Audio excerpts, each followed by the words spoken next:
Seches Bava Kamma Daf Tes Zayin contains one Mishnah towards the end of the daf, so we have three sugyas before the Mishnah and then two sugyas after it. Our three sugyas before, the Gemara is first trying to understand our last Mishnah and which Tanoim it is it Rabbi Tarfon or is it the Rabbanon in a particular machlekes. Then we'll explain the next line in the Mishnah talking about where an animal lies down on things, what type of thing is it normal for it to crush by lying down, and then the third we'll discuss different wild animals and some halachos of wild animals and the damage that they cause. So let's begin. The last Mishnah had read that there were 5 tamin and 5 mu'adim. It gave a list of 5 things which are not normal to do, and therefore in animals a tam to do them. And then it said you have shein, where it is mu'ad to eat something which is normal for animal to eat. Regal, where it's normal for it to walk in certain places. Then you have shar mu'ad, and you have shar hamazik in the property of the nizik. The Gemara is going to need to analyze this wording carefully and come up with 3 different ways of explaining it. So the Gemara is first bothered by what are we talking about? Is this the Rabbanon or is this Rabbi Tarfon? In a machlekes as to what is the halacha if an animal causes karen, kavanasi lahazik in rishus hanizik. According to the Rabbanon, you pay chatzin nazik with that. According to Rabbi Tarfon, you pay nazik shalem. It seems to be on the list of mu'adim here because it says shar hamazik rishus hanizik as one of the mu'adim.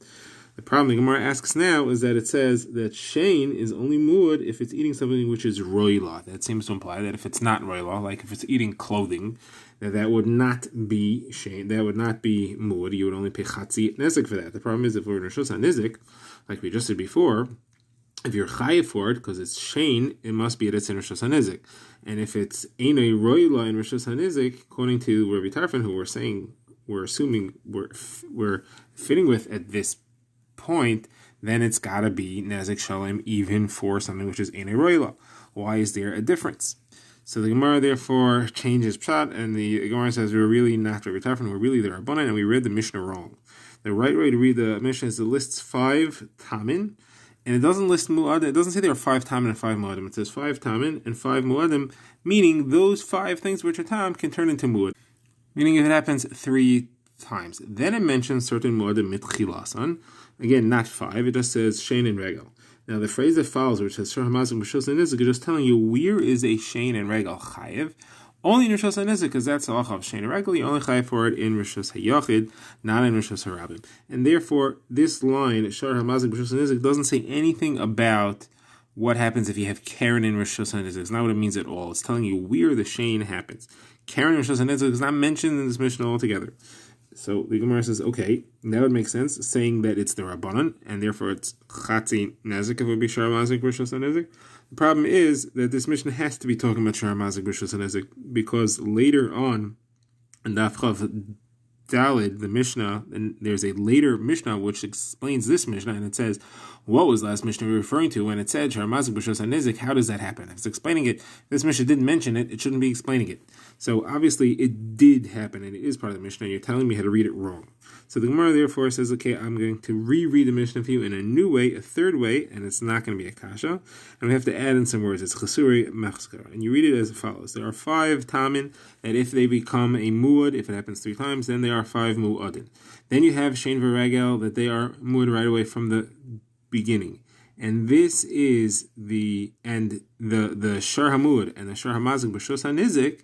Yeah, that's mentioned here. If you have a karen in rishus hanizik, and here we have to insert that's a machlekes Rabbi Tarfon and the Rabbanon, and the Mishnah there brings it in, and that's a chesuri mechsera.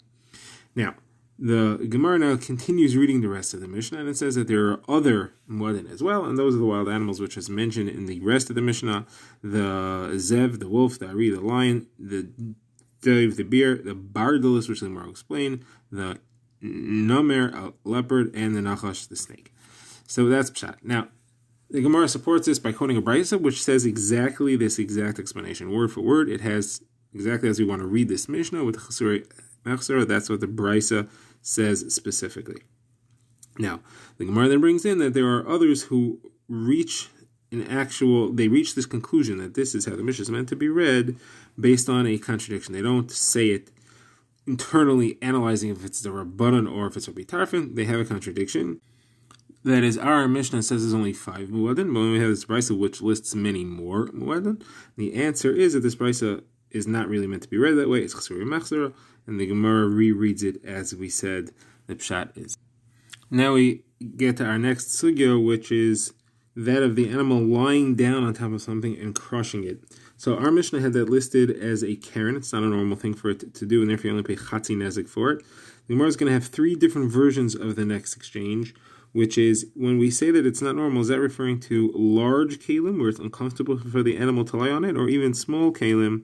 Is that also not normal and it's keren, or where you say, no, that's normal for the animal to lie down on those things, it doesn't feel it, it doesn't disturb it, and since it's normal, it's therefore considered to be regel, and you pay nezik shalim for that. So in the first version, Rabbi Elazar says one way, in the second version he says the other way, in the third version he's answering a contradiction between the two.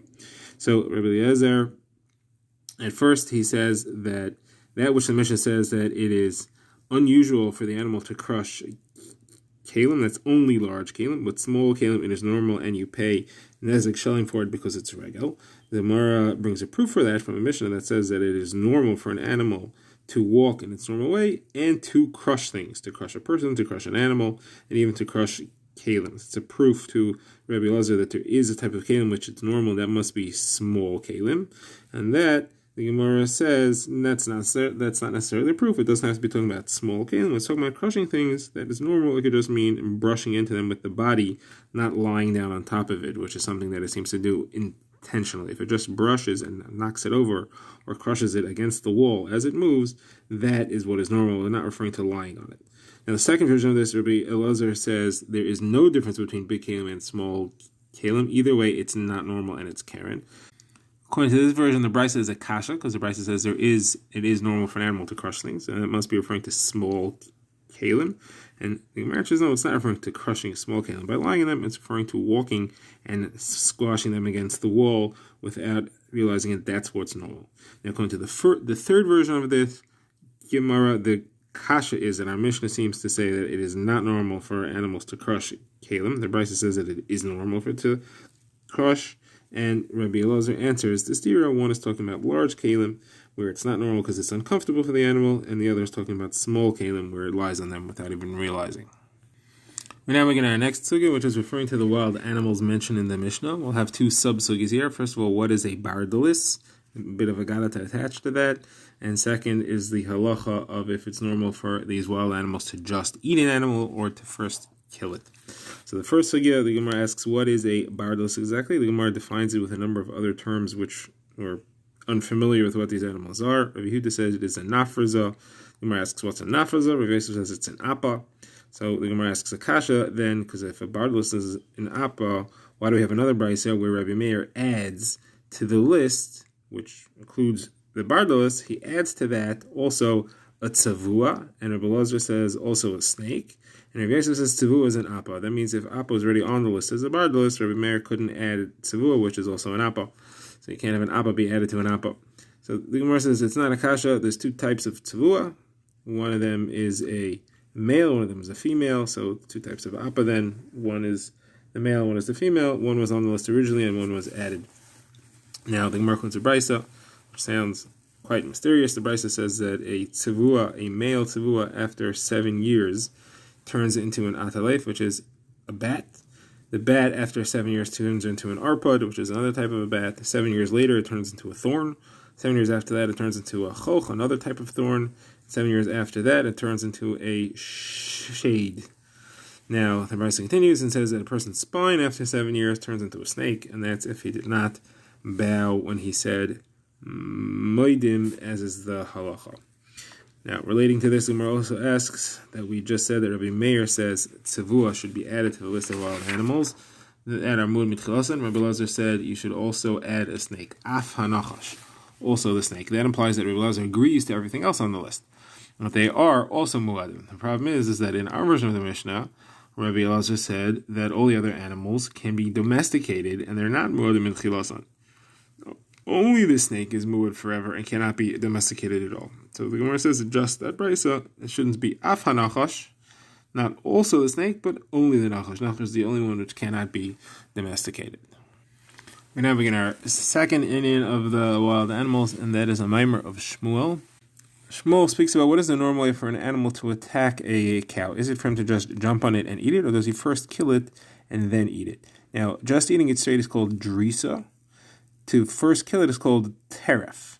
So Shmuel says the normal way is for the lion to just eat it straight, and therefore, if that happens, if it attacks an animal, that's considered to be shein, and it's normal. And if it happens in Rosh Hashanah, it's pater because shein is not chayiv in Rosh Hashanah.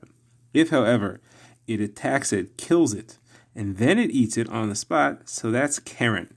That's not normal, and then you would be chayiv for that even in Rosh Hashanah. Now, the Gemara has a few kashas on this. So you're saying that the teref is not a normal thing for a lion to do, to kill it first and then eat it. So the Gemara quotes a pasuk in Nachum, which seems to say that it is normal. The pasuk says, "Aryeh teref b'dei geraisav mechanik lilevaisav yamali teref cherev umayonaisav treifa." So it clearly says aryeh teref. It's something that it will do. So Gemara says teref is only for its geraisav. That's for its young. That it'll kill it and give it to its young, but to kill it, to eat it itself, that's not normal. So the Gemara says, but it says mechanik lilevaisav, that it kills. So the Gemara again says that that's for its levaisav, that's for the female.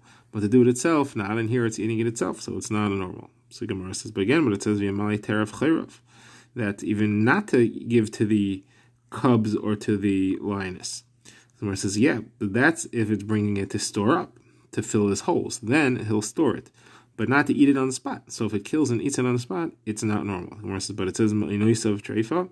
Again, the Gemara says that's to bring to its ma'ayin, to bring to the lair. But in the street, to kill it and eat it, that's not a normal, and therefore it would count as keren and be chayev even in Rosh Hashanah. So now the Gemara says, but there's a brisa again that says otherwise.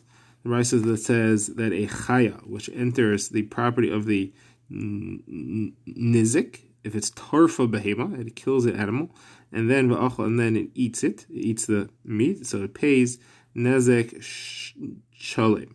So again, the question is that this is not normal for the animal to do. It's keren. It should only be chatzi nezek.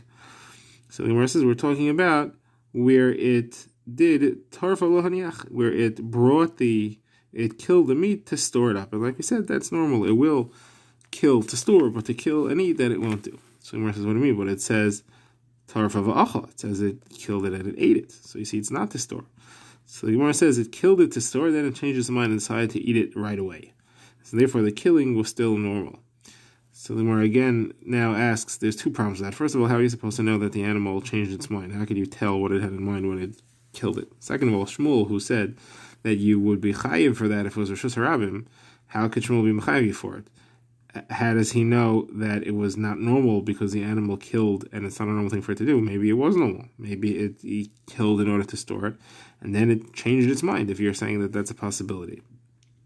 So the Gemara there changes pshat here, and the Brisa, the Gemara says you don't read it like that. You read it as two separate cases. You read it if it's nichnas l'chatzar nezek and tarfa, or if it was achla vasar, meaning it, or if it just ate it without killing. So you have two cases. Case one, it killed it to store, or case two, it just ate it without killing. Those two things are normal, and for that you need to pay your chayah for that. Now, the Gemara quotes Ravina, who says a different pshat answering the entire kasha. The Gemara says, Ravina explains Shmuel differently. Shmuel said that a lion is pater in Rosh Hashanah if it does drasa. So the Gemara says that Ravina was not being mechalik between drasa and the tarfa. Shmuel was saying that it is normal for an animal to eat in Rosh Hashanah, but this is talking about a tarbos, a domesticated animal. In the opinion of Rabbi Lazar, who says that a domesticated animal is a tam, this domesticated lion went and ate, therefore it's keren, therefore you are chayiv for it. So the Gemara says, if that's true, so then why Shmuel make a difference between drasa and treifa? It's both the same. They're both domesticated. They're both keren. So therefore, we change what Ravina said, and the Gemara says Ravina wasn't explaining Shmuel, Ravina was explaining the Brisa. We had a kasha from this Brisa, where it says that it is normal for it to do tarfa and to eat. That's talking about in Ari tarbos, a domesticated animal, and it's not saying that it was normal, because it's not normal because it's domesticated, just saying that you're chayiv, and the reason you're chayiv is because it's keren and not chain, because it's domesticated. So when I ask, is that true? You should only have to pay chatzi nezek. because it's Karen and it's domesticated. According to Rebbe Lazar, that's a tam. So Gemara answers, it is the third time, it's the fourth time it's already happening, so even though it's a domesticated animal, it's already a mu'ud. So if that's true, again, then the pshat here is that it's Karen, then this entire Mishnah should be in the sugya of Karen. It should not be in the sugya of Shane, but this Mishnah is said in the sugya of Shane. The Gemara admits that that is a kasha a bit on this pshat. We now begin our next Mishnah, which is the last Mishnah in Perek Arba Avos. And the Mishnah discusses the difference between a tam and a mu'ud. It says, what is the difference between a tam and a mu'ud? Two things. A tam pays chatzi nezek, and a mu'ud pays nezek shalom. And second, a tam pays only megufa. It's limited to the value of the animal. You just give the animal. And a mu'ud pays nezek shalom from all the other property that it has, which the Mishnah calls a minha aliyah. So Gemara asks, what is aliyah? Aliyah means the upper. What does that mean? So Rabbi Elazar explains it means from the me'ula, the highest quality property that he has. And the Gemara quotes a pasuk to show that that's the meaning. It says, "Vayishkav Chizkiyahu im Avesa v'ikbru b'mala kivrei b'nei David." Chizkiyahu HaMelech, when he died, the kfura, the burial that he received was with the ma'ala, with the highest quality of the graves of the family of David HaMelech. Rabbi Elazar explains that means that near the Mu'uim, the best of the family. So who's that? That refers to David and Shlomo himself. Now, going further there, and we get into a bit of a gadot here, there's another pasuk there that says, "V'ikparu b'kivroisav asher karle be'ir David," that they buried him in the graves which was dug in the city of David, vayashkivuhu b'mishkav asher milei b'samim v'zanim, and they lay him in the lying spot which was filled with spices and zanim. Gemara says, what is b'samim and zamim? What is that? Gemara says, zanim is like from the word zan, meaning species, meaning various different types of b'samim. Shmuel Bar Nachmani says, b'samim of zan, referring to the word znos, that is a type of b'samim that smells so good that it brings people to zima. On that meaning, the Gemara quotes a related pasuk which was said by Yirmiyahu Hanavi, where he was being mispal to Hashem about the people who were torturing him, and he said, "Ki charu shucha lilachdeinu ufachem tamru l'raglai." They dug a shucha to trap me, and they laid traps for my feet. The Gemara wants to know, what is this shucha? What does it mean? Mrs. Rabbi Elazar says that they suspected him of znos, meaning they tried to spread rumors about him that he was mazana with a zona. And Rav Shmuel Bar Nachmani says that they suspected him of having been together with an Eishes Ish. So the Gemara tries to bring proofs as to which one it is. So the Gemara says that if you say that it means zona, so then it is befitting to use the word shucha, which refers to a zona, like it says, ki shucha amuka zona. But if it was Eishes Ish, why would we use the word shucha? So the Gemara says Eishes Ish also counts as zona, also counts as znos, so you could use that word as well.